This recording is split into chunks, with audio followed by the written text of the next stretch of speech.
Welcome to RichPlanet TV, November 2013 broadcast. I'm Richard D. Hall. Why not visit the RichPlanet shop? We've got lots of Christmas gift ideas, including calendars, t-shirts, DVDs and mugs. All helps to fund the ongoing research. If you watched last month's show, you will know I am currently involved in a project trying to seek out locations where silent black triangular aerial vehicles may be being hidden. These vehicles have been reliably spotted by multiple witnesses at various locations in the UK. After the show was broadcast, I received a very interesting report from a viewer. He pointed out that within Google Earth is a facility known as the visibility cloak, which allows you to select a point on the Earth or even at a particular altitude above the Earth and ask Google Earth to shade in the area on the ground which is visible from the selected point. An imaginary cloak is then automatically drawn on the Earth's surface, showing everywhere that can be seen from that point. If one chooses several points throughout a particular area, it is possible to find out which areas fall outside of the visibility cloaks, and thus are obscured from public view. Obviously, a secret base or portal is likely to be out of view, so this could be a useful tool in identifying possible base locations. The viewer performed comprehensive visibility cloak analysis on areas around Yorkshire. Having done this, they concluded that one particular place stood out as being far more likely than any other as a hiding place for stealth vehicles. I'm not going to reveal the location just yet, but I can tell you that I currently have surveillance cameras in position over this area, and I've actually had one stolen from this area.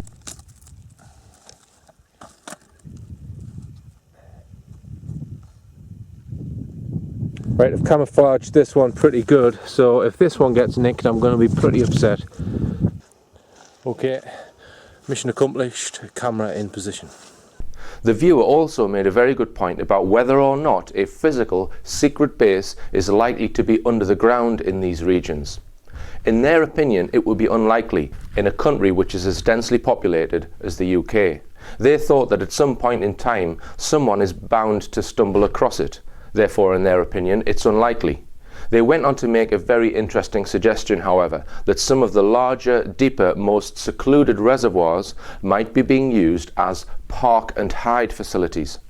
They thought that it's far more likely that reservoirs could be being used as temporary hiding places during the hours of daylight, rather than in artificially constructed bases.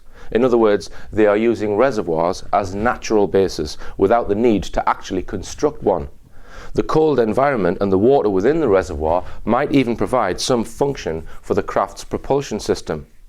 I will of course report on my findings in future shows. It's encouraging also that a number of viewers have bought stealth cameras and are carrying out their own surveillance. Now, a few months ago I mentioned a builder who discovered an ancient underground structure in Wales the shape of a pyramid. At this point in time, I am not at liberty to give any further information about the incident, just that further inquiries are ongoing. It promises to be a very interesting show when I eventually get permission to broadcast it.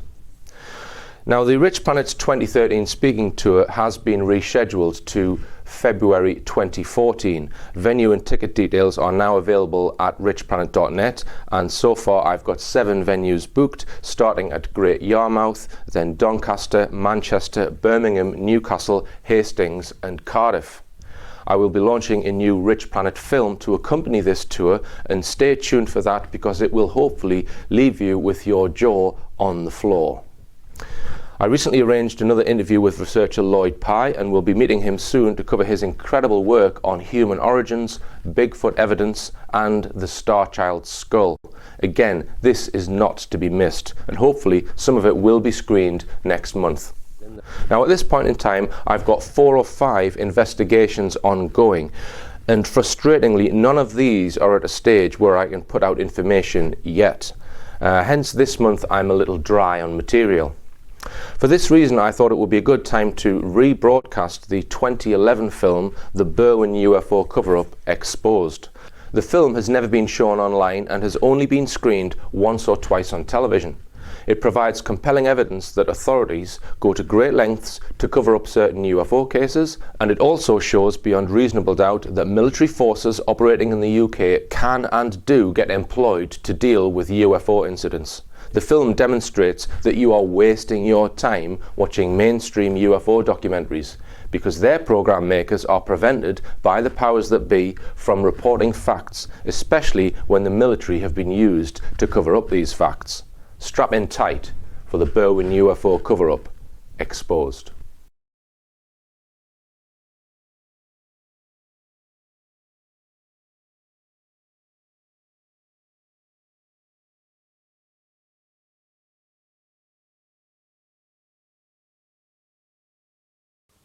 In August 2009, the famous ufologist Timothy Good put me in touch with researcher Margaret Fry. That they, about this Berwyn incident, because Margaret lives in North Wales, which has been a hotspot for UFO reports over decades. Margaret has investigated many of them, and in particular, the Berwyn Mountain case from 1974.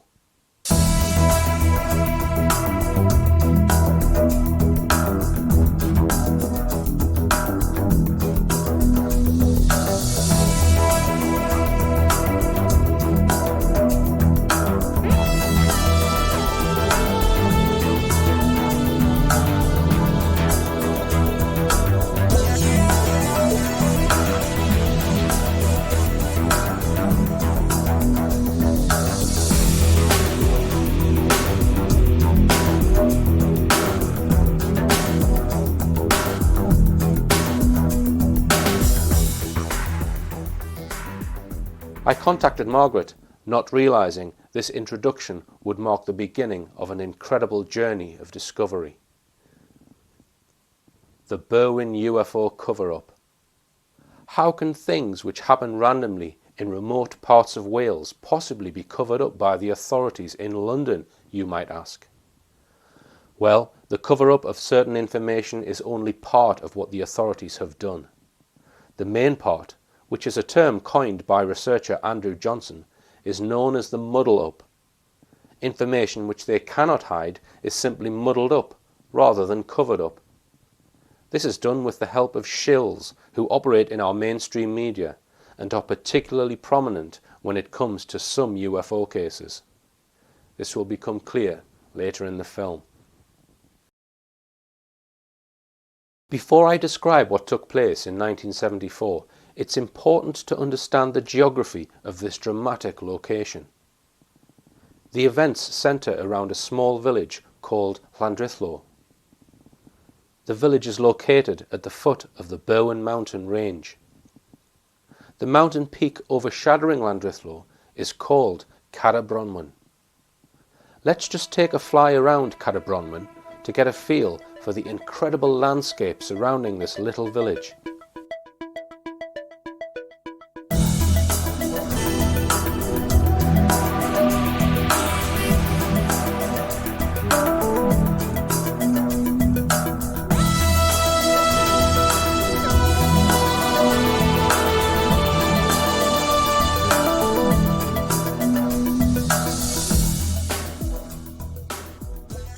Llandrillo sits at the end of a corridor of steep hills stretching southward.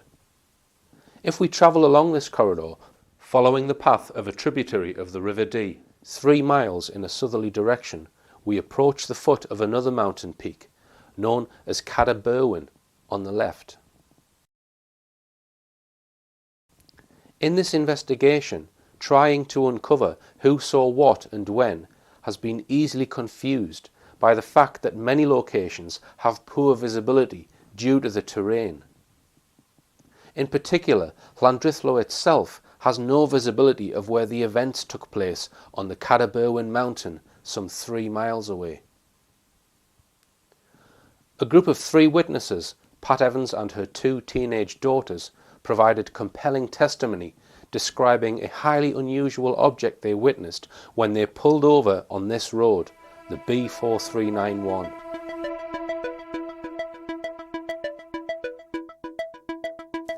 They viewed a glowing object for 10 minutes on the other side of the valley, seemingly resting on the side of the Berwyn mountain. The Evans family testimony was detailed and is considered to be very reliable.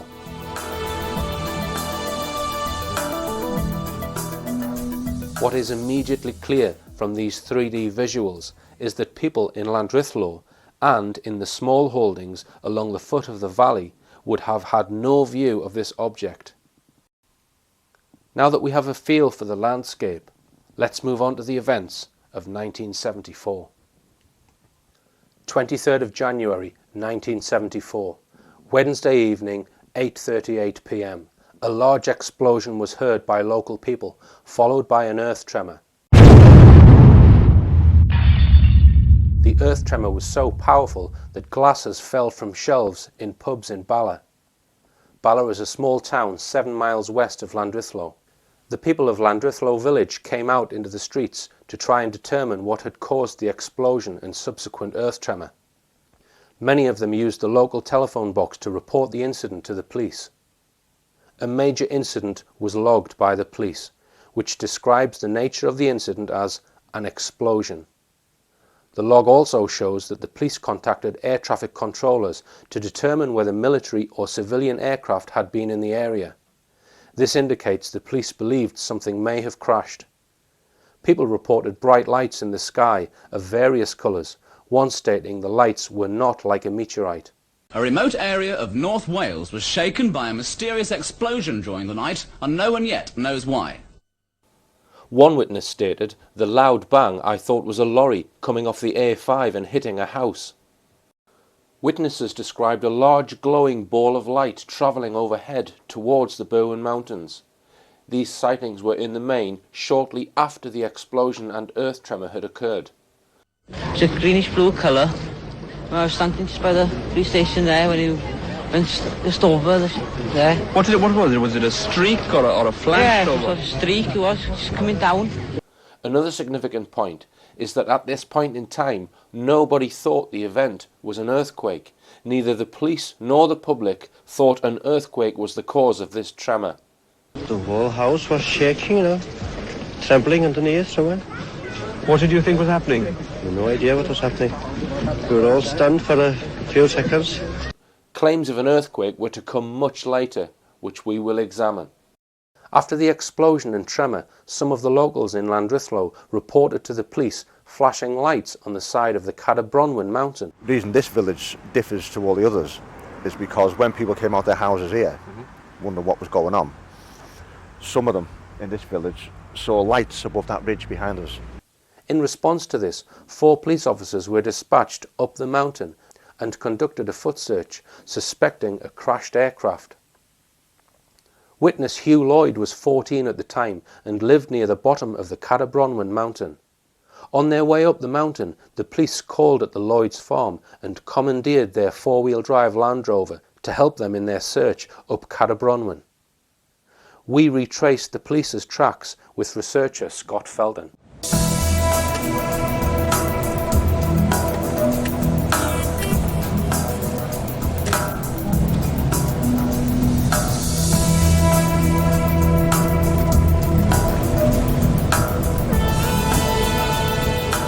We're 2/3 of the way up and Scott's going to tell us what happened with the police when they got here. Yeah. On the night of the 23rd of January, when the air tremor took place, local police and police from further afield came up this track with Hugh Lloyd in a commandeered Land Rover, which they got from his farm. And interestingly, these police in a small tight-knit community like this didn't know where to go. They didn't have a clue, and that in itself suggested the police weren't local. This particular area here, there was a few cars parked here at the time, and this house here, Blanadreucha, there was a woman who's no longer with us anymore, Mrs. Williams. She actually received a letter, apparently from the Chief Constable, it would have been Gwynedd Constabulary at the time, thanking her for their hospitality, because with the police coming and going up here, she sort of fed and watered them tea and biscuits, that sort of stuff, and the police were very thankful about that. This came up in the commandeered Land Rover. They came up here. Hugh Lloyd was driving it from the farm gate entrance up there onto the open fields. His neighbour, who was babysitting him that night, a guy who's dead now, called Enoch Davis, he drove it on the public section of the road and up here with all the police in the back. When they got on this stretch here, they found their way partially blocked by a vehicle. Obviously, looking at the state of the road, nothing's changed. The people who drove that vehicle never expected anything to happen, any other vehicles to come up, so they just left it willy-nilly. The vehicle, fortunately for the police, was unlocked, and they were able to move it out the way, but they lost about 10 minutes coming up this way.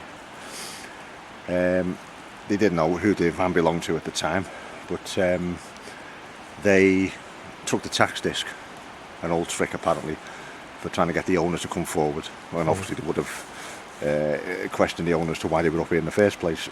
But that vehicle belonged to 4 lads, who all locals in the village, all brothers, who were out on the fields above us with a homemade lamp, hunting rabbits and hares.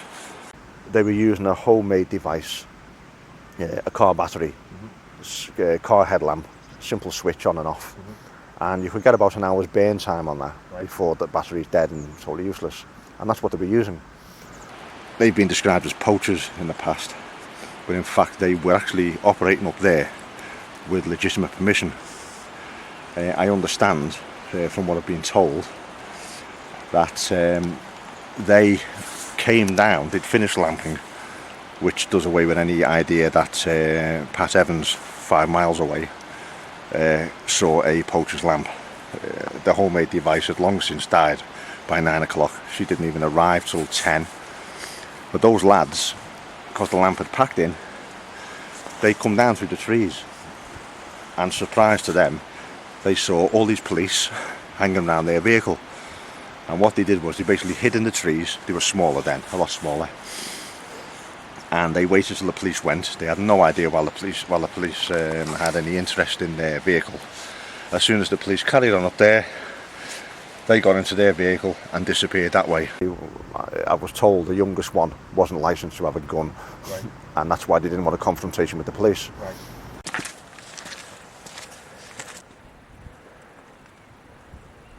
We're at the top of the lane now, this track, coming up from Llantriclo. This is where the police came up in the commandeered Land Rover. From this point on, Hugh Lloyd took the steering wheel, although he was only 14, because he knew all this land, the farm tracks. He came through this gate and he went off in that direction. When these were doing this circular route, it's slightly higher ground there, so they could see over this rise here. The UFO was sat on the side of Cadair Berwyn, about 4 miles. The B4391, which actually runs through that valley over there in front of the snow, that's 5 miles. That's where Pat Evans was, if looking this way sort of. It was pitch black that night. They didn't see anything. They thought they were looking for a possible plane crash because of the poachers' lights down there. However, on their return journey, the only thing of note was that for a few seconds, probably no more than 10 seconds, in the direction of where the UFO was, there was a bright light lit up, if you like, a big luminescence, which came up and then receded to nothing. The guy who was in charge of the police, Hugh Lloyd, just said he was in charge, and he had pips, which on his epaulets, which presumably gave him some sort of rank. He exclaimed, "That's it," but then the light subsided, and then he convinced himself it was nothing other than just a glitch, if you like. And in fact, in documents, Pat Evans claims she saw headlamps, and the timing is such that it's almost definitely the headlamps of the Land Rover returning to this point to leave the mountain, which she saw at 10 o'clock when she arrived 5 miles away. The line of sight always takes you across the top of the crests. If there was something large behind that hill now, Even though we're here, we wouldn't be able to see it, simply because our line of sight takes us over the ridge. And that's exactly what happened with the police. So they came away, they went back down the track. They had nothing to report other than that light. On the return trip from having searched up on the tops and found nothing, that commandeered Land Rover came back down here. They met another carload of police going up. They told them there was nothing happening, and they all came down. For the night of the 23rd, that search was concluded. Hugh Lloyd, who still lives in the area, spoke to us on our way up the mountain. Well, the reason they came, they said there was a plane crash on the mountain. So. Oh, that's what they said, yeah? Okay. And then you drove them up there, I believe? I drove them up there with a next door neighbour. Right. And what did they do when they got up there? They just had a look round. Uh-huh. We did see a very bright light up there, a very bright light. Right. And this is about 40 minutes after the tremor. Right. Where we were seeing this light, it was coming from the ground and from behind the hills that you were in the valley, like he was falling in the valley, whatever it was coming from the like So the valley. if there was an object there, it was out of your view. It was more of a light coming off it. That's it, yeah. And what colour would you describe the light as? Very bright white. Yeah. Right. Okay. And am I right in saying, as you said before, correct me if I'm wrong, it came up and then receded? Yeah, that's it. Yeah. Because when the police saw this light, they thought that must be the plane, and that it didn't last much. It was all. And when it disappeared, they changed their mind. Yeah. Did you see it disappear at all or not? It just died out. Right, it died out as you saw it, right? Even on take off, and the thing just died out. Right. Yeah. All right, Hugh. Thank you. Very grateful for that. Thanks very much indeed. A 3-man search and rescue team, which had been requested by the police from RAF Valley in Anglesey, about 70 miles away, they arrived. They bedded down for the night, and first thing the following morning, police and these 3 military men were up on the slopes again, conducting another search. And they only searched this part of the range on Bronwyn Mountain. They searched till just after 2 and called off the search. What's suspicious about that is a good 12 hours have passed, and we have a case whereby the Civil Aviation Authority and the military would well know where they lost the plane. Yeah. So I thought, well, why have they bothered to conduct a search for something that they know isn't lost? Yeah. The most important witness to the alleged UFO is Pat Evans. Pat was a district nurse, and she too felt the earth tremor. Thinking something had crashed in the mountains, she telephoned the police, then decided to set out in her car with her 2 daughters to see if she could find the crash site and offer medical assistance. Pat Evans, however, drove to a different location that the police had searched. She drove towards Berwyn along the B4391. Because when she spoke to the police, they failed to inform her of the search being carried out by the police on Bronwyn. In a letter she sent in 1991 to a local newspaper, she states, "I remember vividly the tremor in January 74. A telephone call to police headquarters at Colwyn Bay informed me of the possibility of an aeroplane crash on the Berwyn Mountains. Along with my 2 daughters, aged 15 and 14, we drove to the scene. I am a trained nurse and was willing to help. On arriving at the top of the Berwyns, what we saw was a huge orange, circular, brightly glowing, pulsating object, seemingly sitting on the mountainside. We observed it for 10 minutes approximately. Search parties with torches could be seen approaching it. There being no disaster as such, and my daughter's nervousness, we left. The whole incident was played down by the press and TV, and to my mind there was a cover-up. The whole area was sealed off to the public, even local shepherds, for days, maybe longer. We don't know to this day what we saw. I feel it will be 30 years before information is released. On the night in question, I was the only vehicle on the Bala to Llandithnog mountain road. My only regret was leaving the area too soon. Llandithnog villagers witnessed sightings of lights coming off the mountain later. In her police witness statement, she provides a rough sketch of what she saw. The Evans testimony is very important to this case. What follows is a brief clip from a previous documentary in which she gives an account of what she saw. I thought there might be an air crash. Maybe as a nurse we could help giving first aid. So I called to my daughters and we got into the car and we made our way up to the mountain. We drove a fair way along the mountain road and to our left we could see a huge orange ball sitting on the mountain, glowing. Yeah, we stopped and we started looking what we thought was going to be an aircraft on fire.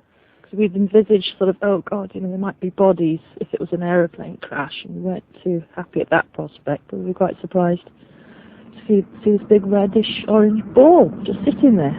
There were no flames and it was so uniform. The shape, the round spherical shape of it made us realise we weren't looking at an aircraft. There were no flames jumping, but it was pulsating, this red orange object that we saw, and we could see little lights, like fairy lights, coming towards the object in a zigzag pattern, and we assumed at that time possibly there was someone going to see what was what. With hindsight, we realised the search party couldn't have got there, located it and got there in the time it had taken us to go from the village up to the mountain. Yeah. No one could have organised themselves to get to the object that we saw. Bear in mind it was drizzling with rain, and the Berwyn Mountains on a dark January night are an inhospitable place, to put it mildly, so mountain searches would have been extremely difficult. We know the police went up Bronwyn Mountain in a Land Rover. There was no record of the police searching the Berwyn Mountain, where Pat Evans witnessed the object. A search team of 3 people was dispatched from RAF Valley, but official reports show they did not arrive in Llandrillo until after midnight, and according to the report, found nothing. So who did the torchlights belong to, which were approaching the object at 9:50 p.m? We will come back to this point later in the film. It's fairly well known that Pat Evans will no longer speak about what she saw that night. Rumours abound that she has been bought off to stop her talking more about the incident. Her testimony is not the only reliable description of this strange object. Although the people of Llandrillo could not see the object Pat Evans saw due to the steep mountains, there was another group of witnesses who did have visibility of the Berwyn Mountain on that evening. At a place called Garth Goch, about 3 miles from where Pat Evans witnessed the object, lived witness Mike Saville with his wife and young child. No previous documentary has featured the testimony from witnesses at this location. The small holding is situated at a higher vantage point than Llandrillo, with a clear view of the tops of the Berwyn mountain range. Although Mike Saville no longer lives at Garth Goch, he travelled up to Wales to be interviewed on location outside his old house, joined by researchers Scott Felton and Margaret Fry.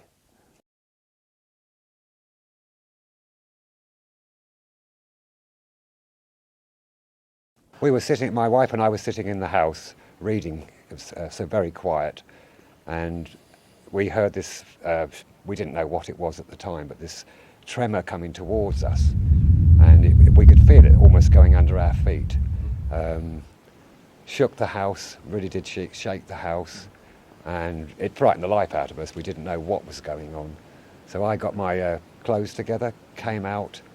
I looked out that way, out towards the Berwyns, and I could see light in the air, but I couldn't see anything else, so I walked over to the barn steps, and over the top of the bushes, I could see, well, my wife and, well, I saw it first.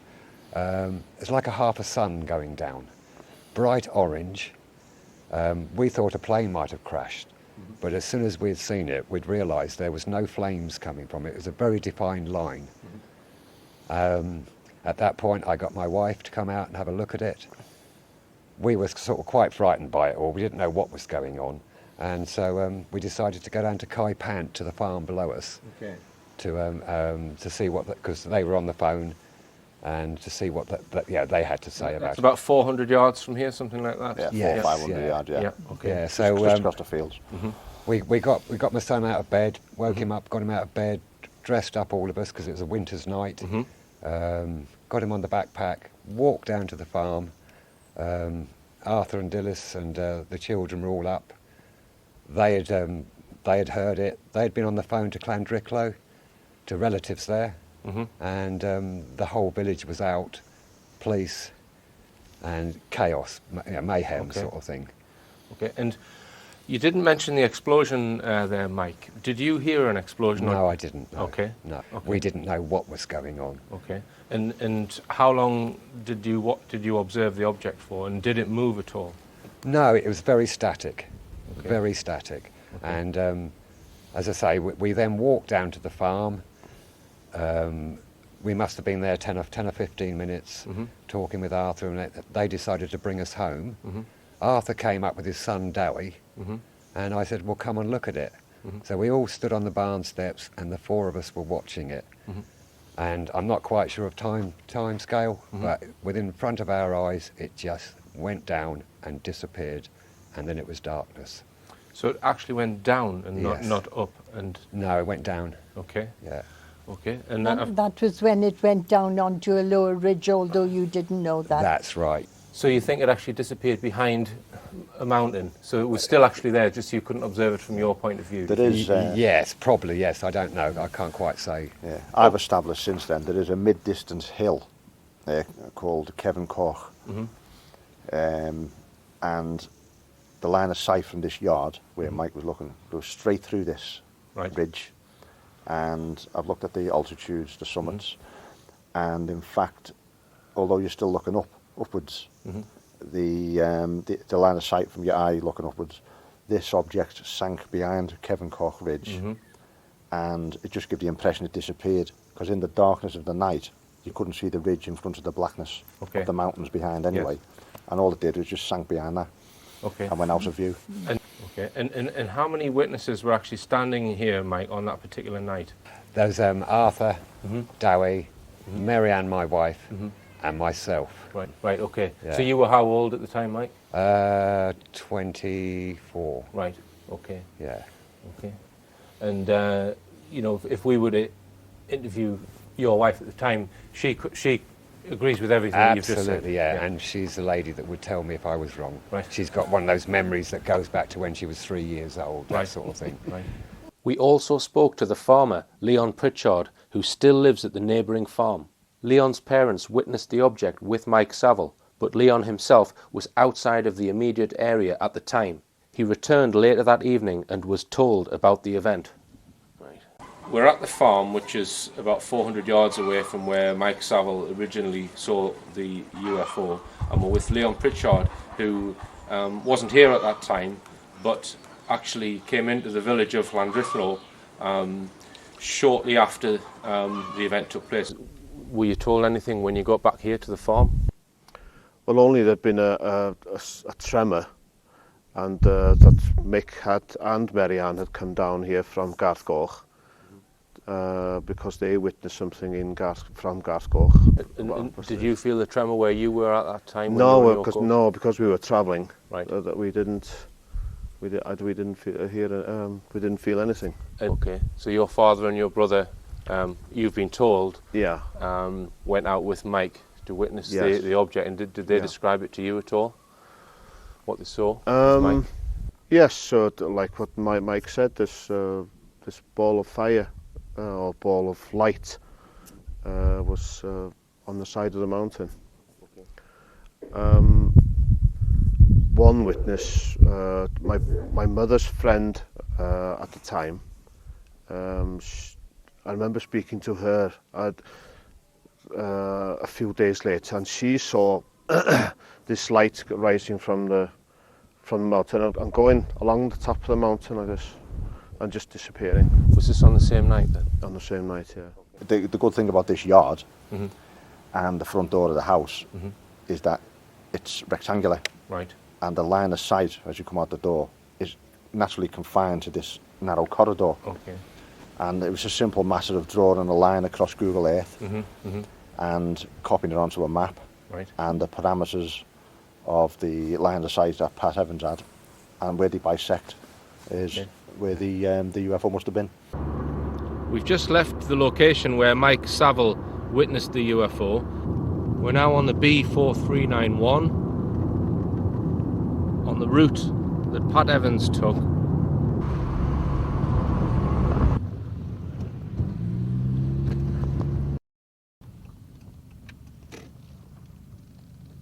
Okay, we've just pulled over now, which is the point where Pat Evans stopped when she observed the circular craft. Well, this is where Mrs. Evans and Mr. Evans brought me in 1991 and stopped right here. The fencing was down then, and they pointed out to me that lighter field there, and they said that this object was sitting just on the ridge above. I'm just standing with Scott Felton here, and we're standing at the point where Pat Evans stopped her car and got out with her two daughters, and we've got an Ardent survey map, and Scott's going to point out Pat's line of sight on this Ardent survey map. Yeah, this is the B4391 from Bala and Llanderfel, where Pat Evans lived. She travelled up this road. At this point where we are now, she stopped for 5 minutes to look at the object across the way on the hill there in the pitch black of the night, and then after 5 minutes she went along the road to the county boundary, turned round, returned to this spot and spent about another 10 minutes looking at the object before departing for home. But this line is her line of sight straight across the mountain, roughly towards the summit of Moelsich. That's a sub-peak of Berwyn. And this faint line across the map here is the perfectly aligned line from the yard at Garth Goch, which was Mike Saville's place. Okay. This is the point of intersection on the mountain. There's absolutely no dispute about the line of sight, both lines of sight, which means that within it, allowing for a little bit of variation, within a couple of 100 square yards, that is the point on the mountain where the UFO sat. Okay. The actual point of intersection on this mountain slope here is, you've got this bit of forestry down here. You can draw a line. Let me zoom in on that bit of forestry. Yeah. Okay, yeah. You draw a line up the face of the forestry there. Okay, yeah. Up the grassy slopes. It levels out slightly just below where that scree and heather starts. That's the blackened patches, the dark patches. Yes, yes. And the peak of Berwyn is in the background, a lot further on again. Yep. Where the UFO sat on the ground, or presumably on the ground, just below those dark patches. And as you can see, it's a clear view. Anyone who was here would have a commanding view of that object.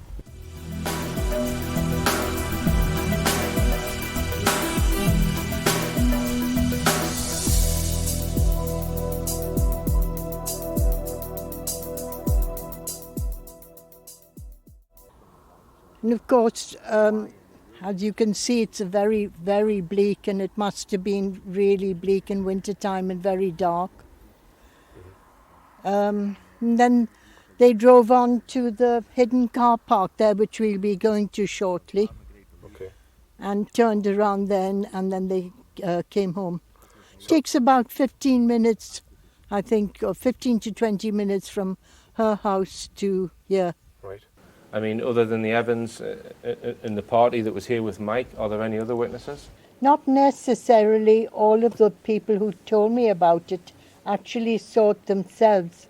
They'd been told by their uncle or aunt or cousin or whatever, you know, who had actually been up this track, as they said, and seen this thing through a forested area, they said, and they could see it through the trees, sitting on the ridge of the mountain. No. Unfortunately, Scott and I have never been able to find out which track these people went up or where they saw it from.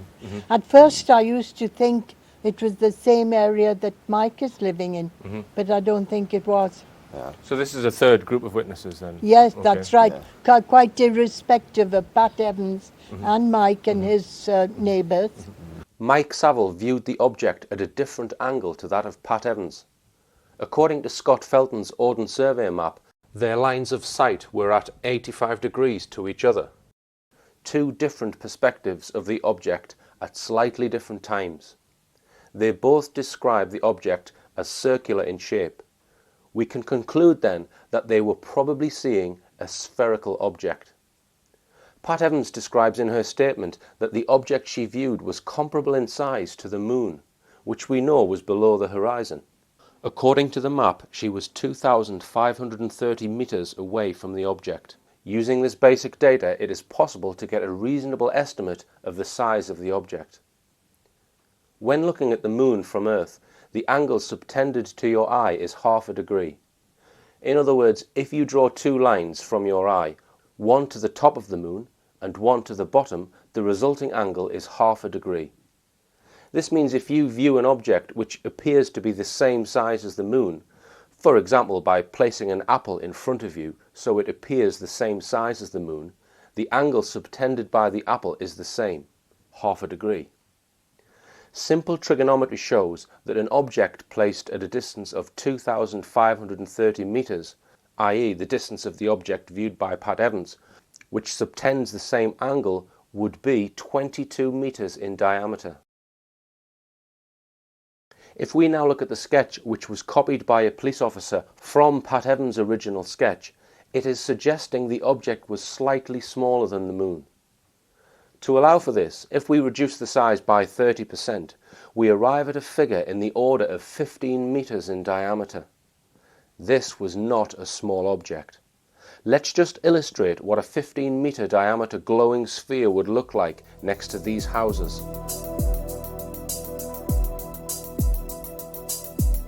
Now that we have an idea of the size of this object, let's recap on the timing of the events.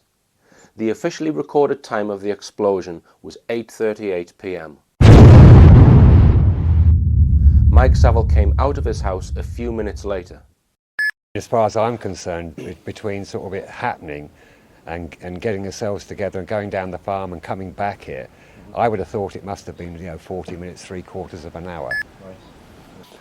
And we know it disappeared from sight about 9:20, which ties in with your 3/4 of an hour. Yeah. And what it was effectively doing was landing and behind a hill, and once it went out of their vision, it was gone. Pat Evans left their house about 20 to 10. It was 10 o'clock, or just about 10 o'clock, when Pat Evans discovered it. So 35 minutes later. She stopped for 5 minutes to look at the object across the way on the hill there, in the pitch black of the night, and then after 5 minutes she went along the road to the county boundary, turned round, returned to this spot, and spent about another 10 minutes looking at the object before departing for home. A little village called Llangonog, which is the next village along that very road that Pat Evans was on. I got told of a witness in that village who claims she saw what she called a UFO flying over their village heading towards the English border at 10:20. Pat Evans a few days later said she was sorry she didn't actually stay a bit longer because she'd heard through other people, I expect, that the UFO had departed about 10 minutes after she'd left the scene. So that ties in with that 10-minute time frame, and this other witness a few miles down the road saying she saw this thing pass over their village. So in total, we've got the UFO as being on the mountainside for about an hour and 40 minutes in total. Oh yeah, it was there for quite some time. That night, locals in Llandrithlo were perplexed to see a significant military presence arrive in their remote village. Just 50 minutes after the explosion, Leon Pritchard arrived back in the village at 9:30 p.m, returning by car from a welding course. Well, we were coming home from the Bala, direction of Bala, and as soon as we arrived in Llandrithlo, we were aware of something was going on, because it was mayhem really, because a lot of police cars and army trucks in the village, which was very unusual. Were there any police as well as army then? There was police there, not in as heavy numbers as the army though. Okay, and how many army would you estimate that you saw? Well, I saw 2 trucks that's all I saw, because they were stopping. Presumably they'd gone up the mountain to do whatever they wanted to do, and they were stopping everybody else. So they were stopping cars? Yeah, oh yeah. Okay. The other thing that I could say is that evening there was a propeller engine plane droning up and down the Berwyns, up and down, up and down. Before or after? Afterwards. Right. And it seemed to be, I don't know, I can't remember what time we went to bed, but for sure it was going up and down, up and down. Okay. A propeller type plane, not a jet.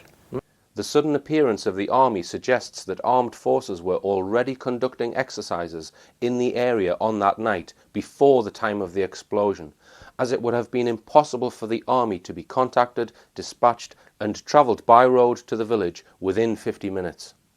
In her research, UFO investigator Margaret Fry has uncovered further witnesses who observed military vehicles on the night of the incident. In 1996, Dave Roberts contacted Margaret explaining that he had been living with his mother in the small hamlet of Glenduffrey on the A5, 8 miles northeast of Llandrithlo, when they heard the huge explosion and earth tremor on the 23rd of January 1974.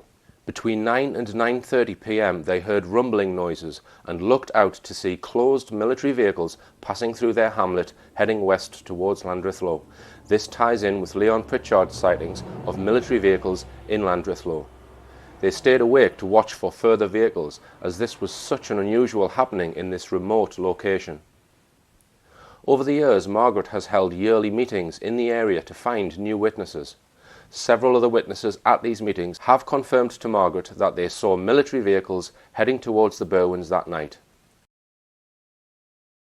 Well, Margaret Fry's had reports in the past, just a couple of days or so after the incident when the UFO was on the mountain. A witness, who I don't know who it is, apparently came past here and saw an army wagon in this little hidden car park.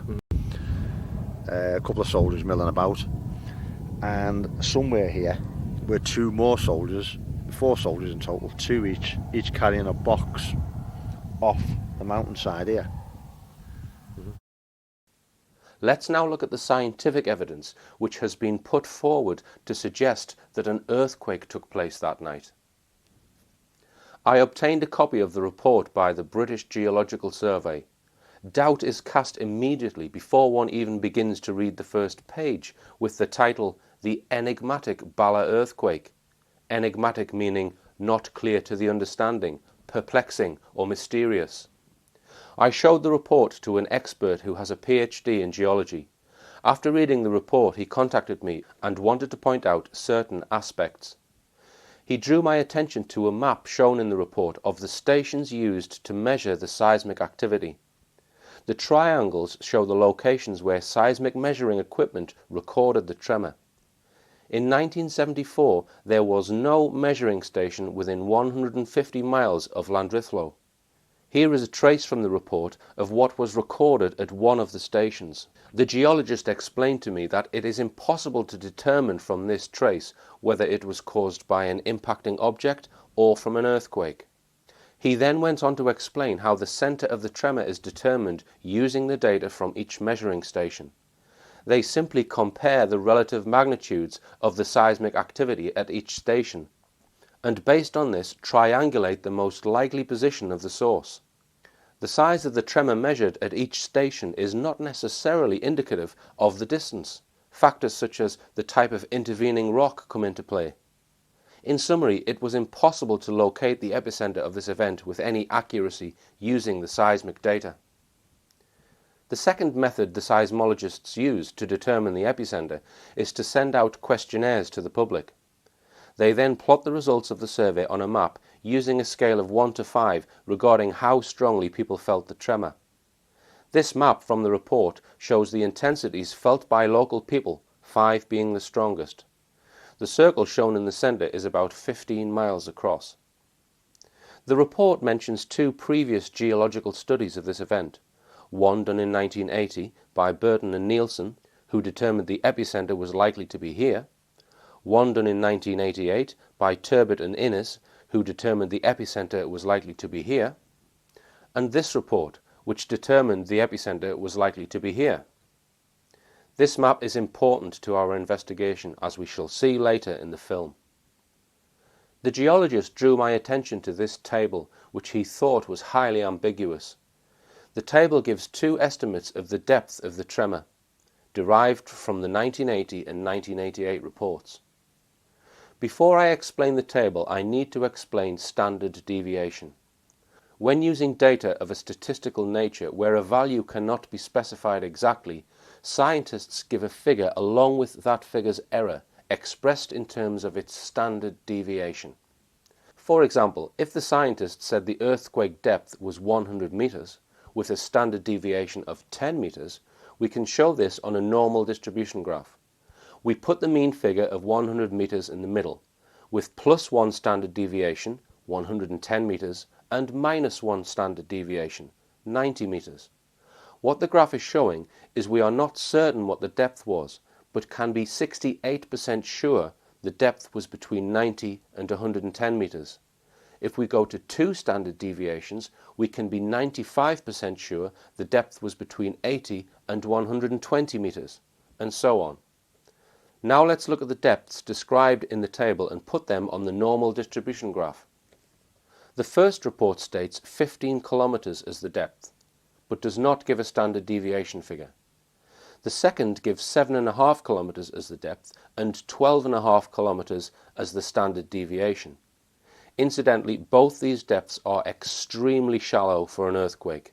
Any earthquake less than 70 kilometers is considered shallow. If we put the data on a normal distribution graph, it doesn't really make any sense. It is suggesting there is a 68% chance that the tremor occurred at a depth between -5 kilometers and 20 kilometers. -5 kilometers, in other words, above the surface. Surely not. The geologist agreed after studying the report there is no conclusive evidence whatsoever that an earthquake occurred. In light of the other factors involved, namely the army presence and the witness testimony, the most likely cause of the tremor, in my personal opinion, was an impact. If this is the case, this does not necessarily mean the object witnessed by Pat Evans and Mike Saville was the impacting object, although that is one possibility. It's also possible that the object descended in response to whatever impacted moments earlier. In order to get more information, we decided to drive along the floor of the valley and knock on the doors of the farms and houses between Llandrillo and the Berwyn Mountain.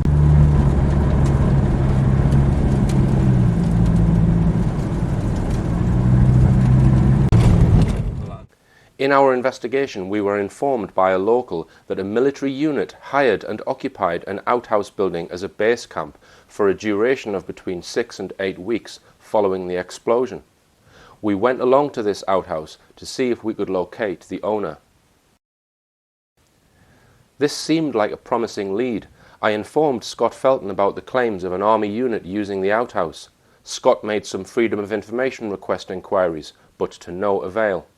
He then managed to contact the previous owners of the cottage, who told him the army did not use the outhouse in 1974, but had rented it in the 1980s after a plane crash.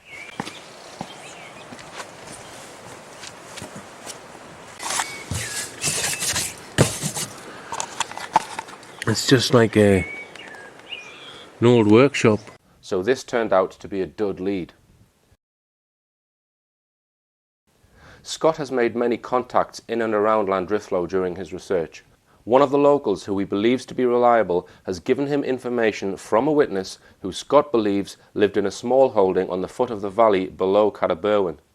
Scott has a good idea of who this witness is, but we cannot name them as we have not had the identity confirmed and the witness does not want to be named. But the witness wanted it to be known that on the night in question, a soldier who had been on the Berwyn Mountain in response to the event walked from the side of the mountain to the witness's property. The soldier then asked if he could use the family's telephone, as he explained the army's radios on the mountainside were not working. The soldier may well have been a member of the same team that Pat Evans witnessed when she saw torchlights at 10 p.m.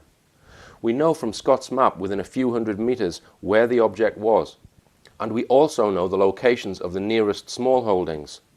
Scott believes he knows which house the soldier called at, but we cannot name it as the individual insists we do not identify them. We decided to walk from the foot of the valley where the small holdings are located up to the spot where the object was sighted, thus retracing the path of the soldier who came to use the phone. We drove as far as physically possible in the car before making the rest of the journey on foot. Which is the same side that the UFO was spotted on. So we're gonna go. Oh, bloody hell! This vehicle is not made for this road. Jesus. Right, so there's a farmhouse up there that, yeah, this is going over the river, so cross your fingers. We're probably going to get a very strange look when we arrive at this farmhouse. Okay, as we drive up.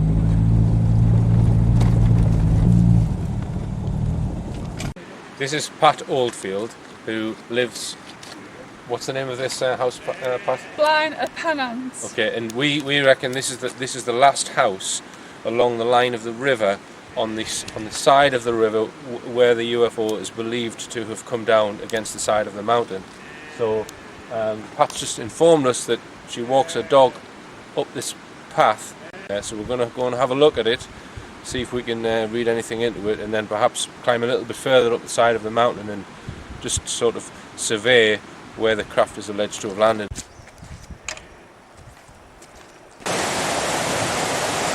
If we keep walking through this forest, we should get to the end of the trees.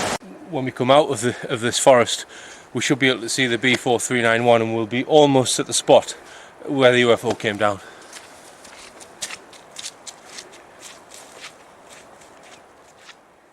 We continued along the track towards the open land where the object was sighted. But before we reached the end of the trees, came across an interesting feature.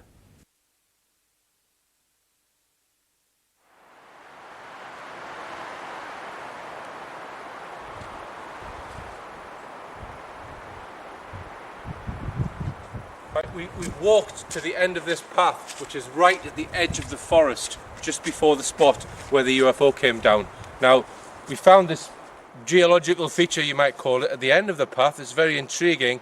It may just be a geological feature, but there's a huge sort of almost a crater in the side of this hill here, and there should be open land here where we should be able to see the road. Right, it looks like there's light at the end of the tunnel, thank God, because it's pretty spooky in these woods. Right, we've come out in the edge of the woods, and these stones here are all, they're marked on the Ordnance Survey. So the point we need to be is just up this hill a little bit. So we're going to nip over this fence here. This is not the sort of terrain you would normally go walking out on. Extremely steep hill which has rocks all over it, and there was a suggestion years ago that the UFO was a poacher's tent. Anyone camping on this land would be absolutely out of their mind on a cold January evening. Nearly there. Okay. Oh, some snow over there. Right, so we've reached a ridge. Okay. There's the end of the line of trees.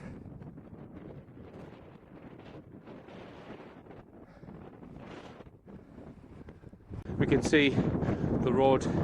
This is the road that Pat Evans viewed the UFO from. See, there's a van there. There are no roads. It's completely inaccessible. So it would have took the army some time to climb up this hill. And like I say, their radios didn't work. Why didn't they work? I can safely say there's not many people been to this UFO landing site. And we're retracing our steps back to the first available farmhouse. I'm very curious about this huge indentation in this hillside, which is not far from the alleged UFO landing site. A groove running round it, and I have made some calculations on what Pat Evans said, that the UFO was approximately 15 meters wide. This could just be a perfectly normal geological, phenomenon or whatever, but there's a definite groove. There's a groove, you can see, running around here. What is this? So it's actually indented, semicircular. If I step up there, you can see. We need to get a metal detector. Could be significant. I'd love to come back and dig it all up.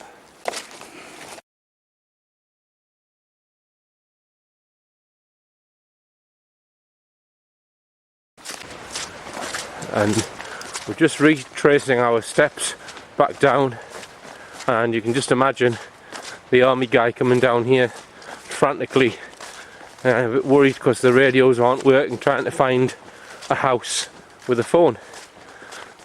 Okay, we're coming back down to the house.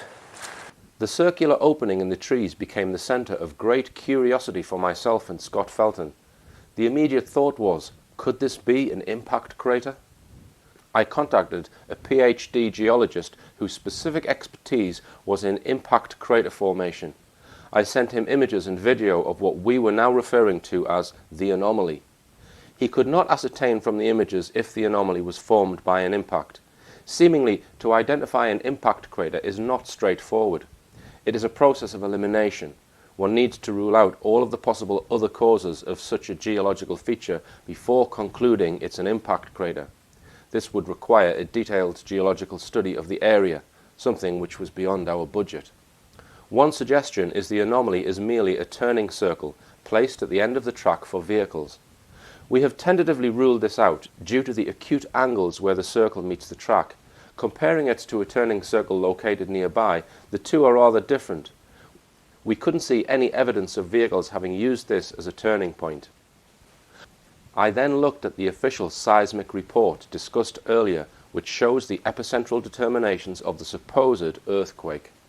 Incredibly, the anomaly is located very near the 3 previous estimates of the earthquake epicenters. Could this anomaly really be the impact crater of a falling object, which was heard as an explosion and caused the earth tremor? Anyone wanting to study the crater or look it up on Google Earth, here are the geographical coordinates of the site. We wanted to find out what year the trees surrounding the anomaly had been planted. Ardent survey maps are periodically updated.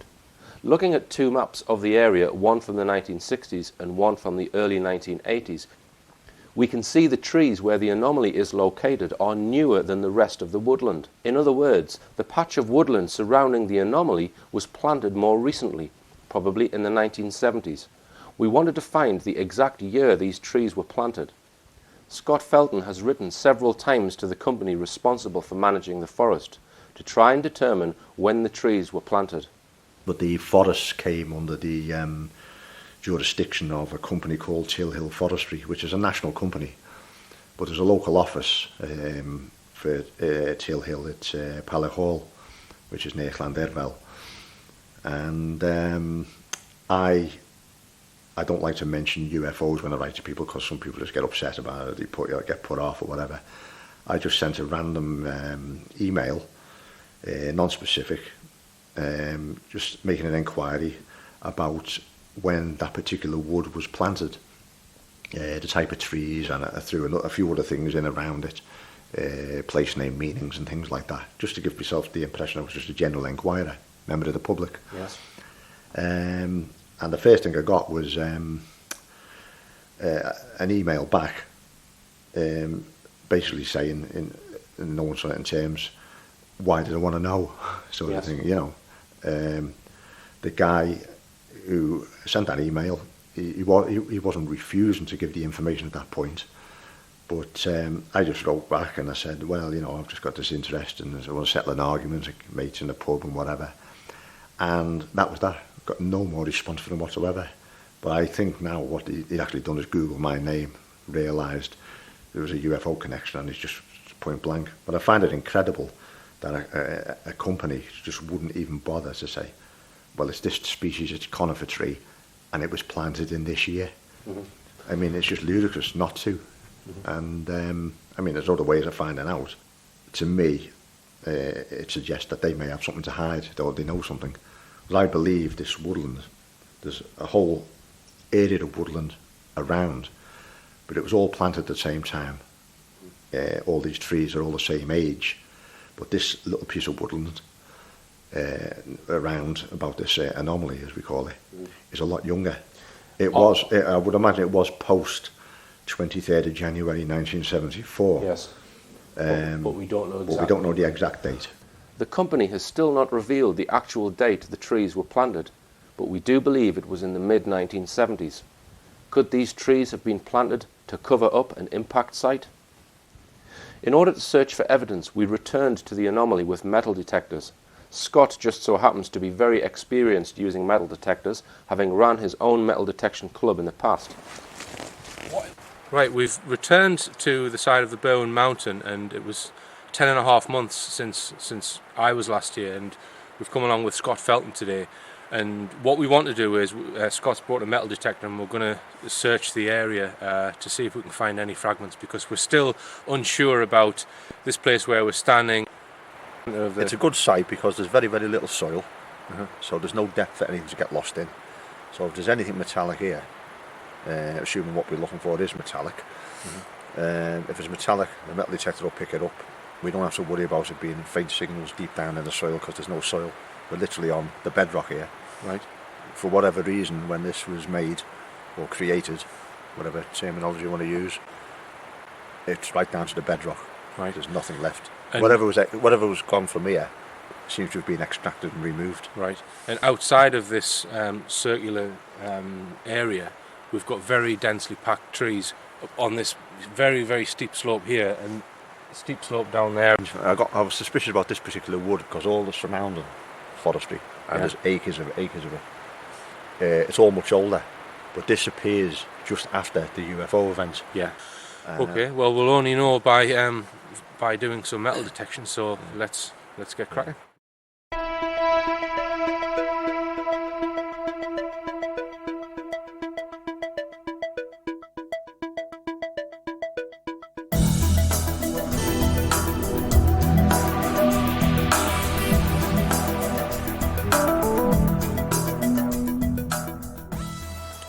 Okay, I'm standing on top of the ledge at the anomaly now, and Scott's just bang in the middle of the circular anomaly, and I'll just pan round, and this is the sort of wall which is or the side which is about 12 feet high, and I'm just standing on top. It's quite difficult to film this because it's difficult to get an appreciation of the shape without actually being here. We really need an aerial shot.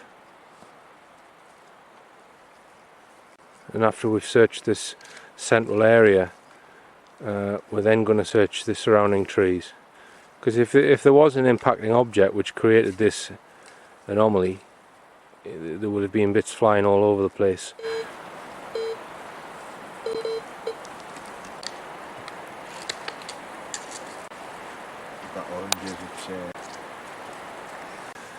So Scott was just saying that if this area has been sort of hollowed out by man, if you like, then the topsoil isn't here and it's been removed. And the actual slope here it's probably about 12 feet up, and you can see there just behind Scott's head where there's a part of the hill missing, if you like. So if the earth has been removed from here, then it's a vast amount of earth, and it will have contained a lot of rocks, because there's a lot of rock under this earth, Scott. Well, if you see the slope, it's the whole wood's on a slope, and this slope coming down is a continuation of the slope on the other side of the excavation. Same there, straight down. So this is basically a ledge, taken out of the slope. Yes. But the only thing is, what's missing is the spoil. Yeah. We would expect throw it down there and build it up or whatever. Right, it's just not there. So we're going to move on and do some metal detection on the surrounding forest area. Right, we've just moved from where we were before in this circular anomaly, and we're in the woods or the forest, and Scott's just going to scan the area right the way around This is a pretty steep hill that we're on in the middle of this forest. Right, we've now worked our way around to below the anomaly in a circular fashion. So we're just at the foot of this embankment here.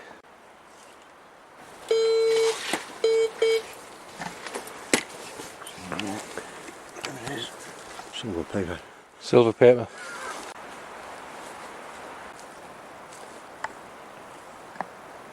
We've just spent the last 4 hours searching above and below and to the side of the anomaly, and we found two one pence pieces and a piece of tin foil and a few crisp packets and a can of iron brew. So not very successful, Scott. But at least we've sort of we've done the search, so there's nothing obvious under the ground. No, the soil's very shallow. There's nothing much that could hide. Mm-hmm. If there's anything to be found, it'll be within an inch of the surface. So, okay, all right. So we're now going to officially call off the search. We are still unsure whether this site has any relevance to the events in 1974, but its location, the planting of trees, and its size suggests that it might be. Further investigation is required. Having covered a lot of the evidence of this case, here is a summary of the most likely scenario of the events. On the evening of the 23rd of January 1974, an active army unit was on standby somewhere within 20 miles east of Llandrillo, probably stationed at Llangollen. At 8:38 p.m, a large object impacted on the side of the Berwyn mountain, and the army was immediately dispatched to seal off the area and possibly recover debris. Locals were kept away from the impact site by roadblocks. Shortly after the impact, a massive red-orange glowing pulsating sphere, approximately 15 meters in diameter, was witnessed by at least 7 witnesses, seemingly resting on the side of the mountain. Due to the terrain, neither the impact site nor the object was visible from the nearest town, Llandrillo. The object remained on the mountain for an hour and 40 minutes before taking off and disappearing. While the object was still on the mountain, the army unit approached it carrying torchlights. We don't know if the orange sphere was the impacting object or whether the sphere came down in response to another impacting object. This is a summary of what most likely happened. This then begs the question, did the military deliberately shoot something down? If they did, this would certainly explain why there appears to have been a cover-up of the event. Over the years, there has been evidence to suggest that authorities have been trying to cover up and muddle up the facts by making misleading television documentaries and putting out false information in the media. From what I understand, these 5, should we call them gentlemen, were in a car travelling on the road between Llanderfel and Llandrillo, the B4401, yeah. And at some point, allegedly came across the military clearing up a UFO crash. I find that hard to believe because if it was a UFO crash, they literally would have sealed the place off. But these guys were there, they saw what was going on, they claimed to have seen a craft being taken or loaded onto a lorry, and I think they even went so far as to say that there were aliens involved, dead and alive. But the story goes back a little bit further than that, because in documents that they eventually supplied and passed on into the public domain, shall we say, there were claims of a military exercise at sea, in the Irish Sea, where 2 UFOs were forced out of the water, apparently near Puffin Island, which is off the coast of Anglesey, which is, again, totally ludicrous because the water's just feet deep, and when the tide goes out twice a day, it's dry sandbanks. You couldn't possibly get a warship into such shallow water. But anyway, these 2 UFOs were forced out the water. There was some engagement took place with one of them, and this particular UFO was fired upon and damaged. As I say, I've not seen the documents, so from a scientific point of view, it might be wrong to totally diss it. But on the face of it, my conclusion at the moment would be that it's a total load of disinformation. Someone else who's got a studio, I think it's a film studio in Conwy in North Wales, he told Margaret Fry, he said that he'd known for years, he said that it was a total fabrication and it was concocted by some people in a pub. Right. Looking into it, we got people who've gone along that road all evening. We know of one witness who was coming back from a welding course. Now, he drove along that road at 9:30, just before 9:30, and he saw no obstructions. There was nothing, there was no roadblocks, nothing like that. Although, of course, when he arrived in Llanrhichlo, there were military and police all milling about. The story about 5 gentlemen in a car seeing a crashed UFO by the side of the road along with alien bodies is not backed up by any witnesses who drove along the same road that night. The source of this story is from a single individual, and the 5 gentlemen have never been identified or come forward. The information is therefore likely to be disinformation. Well, it's an old trick, isn't it? Tell a true story, but make it look stupid. Yes. And then everyone turns against the story. In January 2011, just a few weeks after Scott Felton started submitting Freedom of Information requests regarding the Army's use of the outhouse at Tai Nant, an article appeared in the Sun newspaper, sporting the usual silly cartoon image of a flying saucer. The article contains an important error. It states that Hugh Lloyd went up the Berwyn mountain in a Land Rover. This is not true. As we have already explained, he went up Bronwyn, which was over 2 miles away from where the object was located. The Sun's article also alludes to the far-fetched 5 gentlemen seeing aliens story. UFO investigators in the UK claim to have spoken to witnesses who were in the Berwyn Mountains that night and claim to have seen alien beings emerging dazed from a crashed spaceship. To our knowledge, there are no first-hand eyewitness accounts of a crashed spaceship or alien beings. It seems the UFO muddle-up was in full swing with the help of Britain's most popular newspaper, read by millions of people every day. In books which have been written by UFO skeptics, they claim that there was no military involvement during this event other than the RAF Valley Unit, which didn't get there until after midnight. These researchers are incorrect in stating this. There was a significant military presence in Llanrhichlo village within 50 minutes of the explosion. We might ask ourselves, firstly, how could anybody possibly know there was no military presence? And secondly, why are these skeptics so keen to try and rewrite the events such that the military were not involved? Is it possible these authors are part of the establishment cover-up and muddle-up? In 2008, Channel 5 screened a documentary about the Berwyn Mountain UFO case. There are other researchers have looked into this case and made documentaries about it. And did they come to this spot? Did they film at this spot? Never. No. And I just want to ask, Mike, have you seen any of the TV programmes that have been produced about this case? I've seen one, yes. You've seen one, and then, I mean... Made them very angry. Yes, yeah. So could you tell us, you know... Well, I was quite outraged. Really? Well, yes, because it sort of almost made us out to be sort of fabricators, liars and things like that. Right. And I waited all my life to say this and put it down on, sort of film. Yeah, yeah. Actually what happened. Uh-huh. Scott Felton, being a leading researcher of the case, was approached by Firefly Productions to take part in their film. Well, originally, like most enquiries, they just turned up and got in touch and said they were doing this programme. It coincided again with the release of government files. And as I understand it, a large chunk of Berwyn UFO files was supposed to be being released, or at least a section of what they had. And the series was covering the half dozen or so most significant UK cases, yes, which just wouldn't go away. Mm-hmm. I thought no more about it. It seemed quite good. I had to go along with it. I made specific requests that I don't do programmes with certain other people in them who I regard as debunkers. Mm-hmm. And I was assured that the people I named wouldn't even be in it. It was a case of, well, you know a bit about this case. Yeah. It'll be more or less your show sort of thing. The programme makers came along. They spent a week more or less in the Llanrhichlo area. They were interviewing other people who I did know about, witnesses and things like that. And I spent the best part of 2 days with them. I took them up onto the Berwyn Mountains. I showed them where the UFO was, or where I believed it was. I showed them all the evidence to show how I had come to arrive at those conclusions, where the UFO was.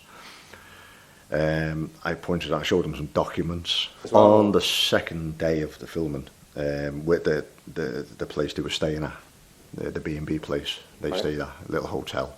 They used one of the rooms and they were sitting people down a bit like I am now. Yes. Just going over certain things. So there was an indoor and outdoor.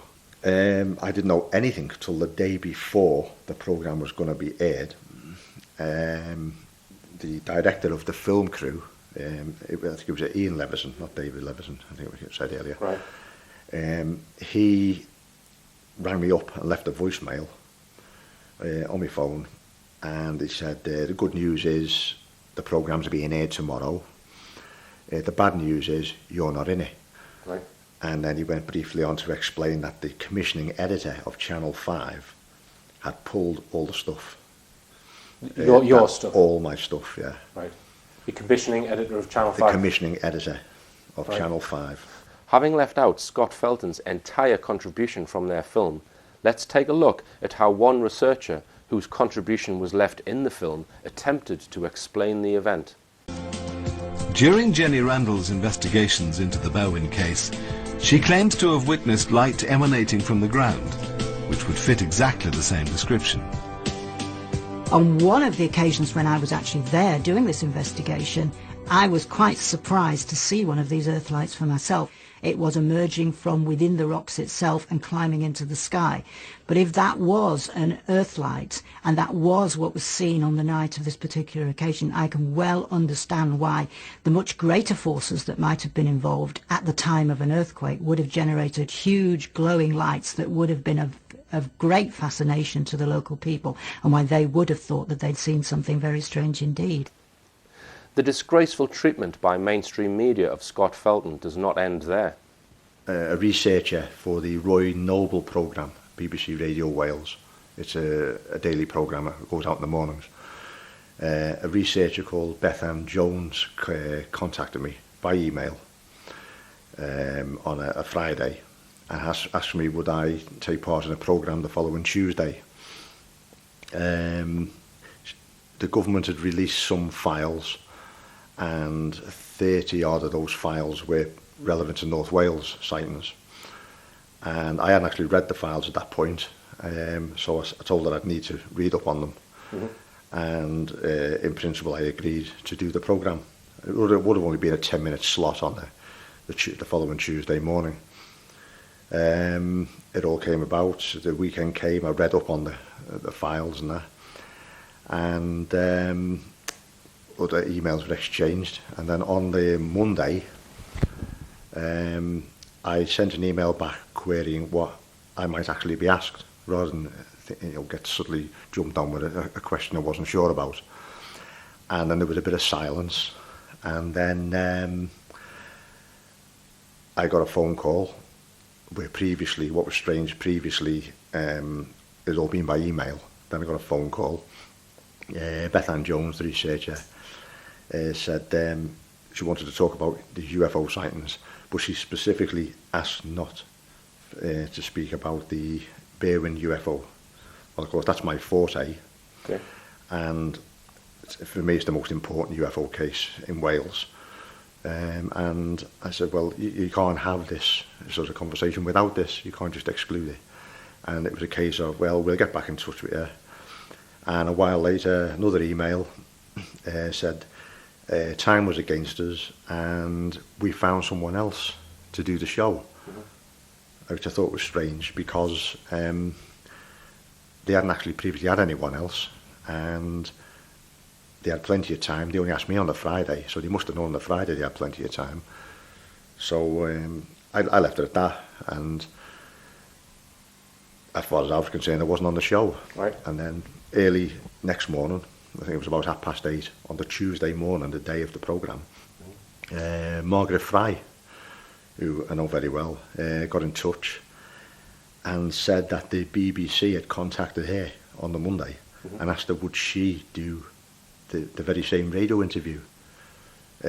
Clearly, we put two and two together then. They'd excluded me because I didn't want to, I wanted to talk about the Berwyn, they didn't want it. But interestingly, Margaret Fry actually hadn't seen these files or read them, but she said she'd talk about UFOs in North Wales, and then she was asked not to speak about the Berwyn. She'd talk about anything you want, but not the Berwyn. She obviously contacted me and said, it's your baby sort of thing. I don't know what's over. Is there anything you want me to say? And that's when we realised that I'd been sort of screwed by the BBC. Yeah, well, in the case of Andy Roberts, he'd written this thing called the Welsh Roswell. What part of that report, Andy states categorically that he'd had access to documents, files, records, maps in the British Geological Survey.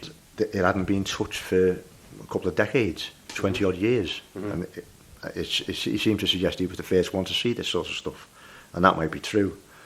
But once he'd actually mentioned this information publicly, I thought, well, I want a slice of that. And I wrote to the British Geological Survey. It was the Nottingham office, but I think it was transferred to Edinburgh. And I was stonewalled from day one. I didn't get any replies. I wrote again, didn't get any replies. And this was like going on over a period of 2 years. Yes. And in the end, they were just general inquiries to start with. In the end, I got that fed up. I filed a Freedom of Information request against the British Geological Survey for the same information. And it was a case of the information you'd asked for, we haven't got, sort of thing. And then the British Geological Survey tried to blag me with a load of stuff about it's going to cost so many pounds to produce this, which seemed to be contrary to what the Act said you were allowed to be charged for. And it just seemed to be all stalling stuff all the time, stall. And in the end, I got that fed up. There was a Dr. Roger Musson, who seemed to be the main agitator. He seemed to be in charge of... He was featured in the Channel 5 documentary, I believe. Yeah, I was quite surprised when he turned up. All right.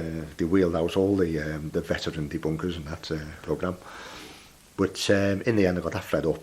I filed a complaint against... So you still hadn't had any maps by this time? No, absolutely nothing. But I've been told that these maps and things didn't exist. By Musson? By Musson, yeah. And they also denied that they'd ever received my previous inquiries. Yet one of the BGS staff in one letter wrote to me and said, we note that you contacted us in 2006. Yeah. But then they refuted that I'd actually ever contacted them at all. Right. So I went mad about that. I filed a complaint.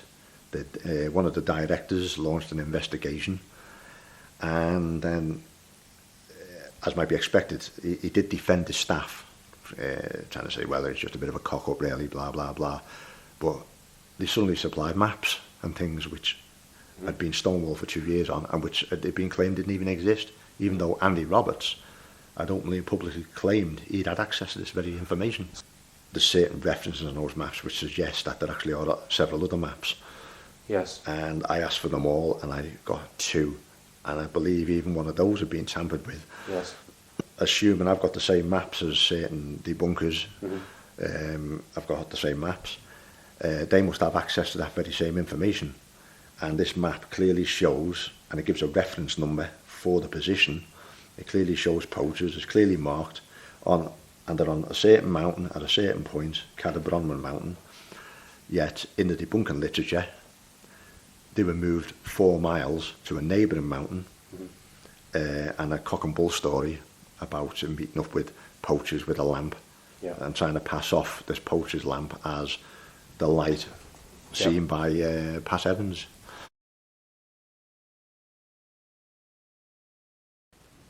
I mentioned earlier that the question arises, did the military shoot something down? If you think this is unlikely, I would draw your attention to the well-documented Milton Torres UFO case from 1957.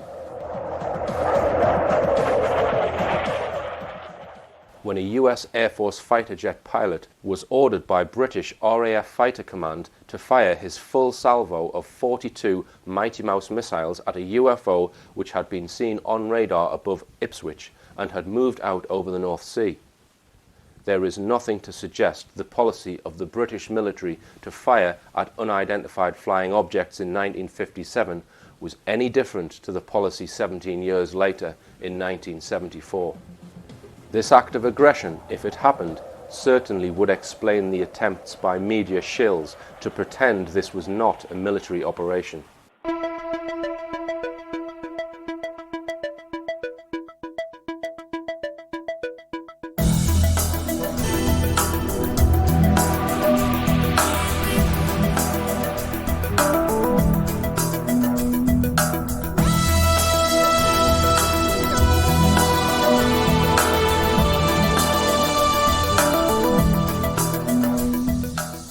Finally, I would like to finish with an appeal. The soldiers who were involved in the operation will be in their 60s by now. If you were one of these soldiers, or know of one of them, please get in touch with myself in total confidence by contacting the RichPlanet.net website.